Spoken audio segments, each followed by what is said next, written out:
अनि भिखारी जस्तो भोट दिनुहोस् भन्दा ढुक्दै आउँछ अनि आफ्नो स्वार्थ पुरा भएपछि मुजीहरू अनि हेर तपाईँ मुख छाड्नु भयो त्यही दिदी सोसियल मिडियामा लजमा राखेर कति दिन धान्ने भन्नु न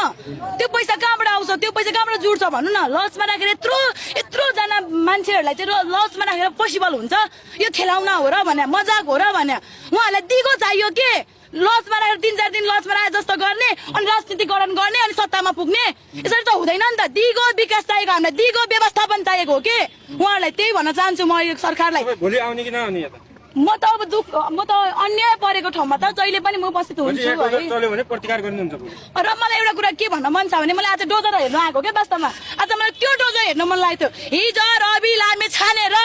हाम्रो चाहिँ खगेन्द्र सुनारले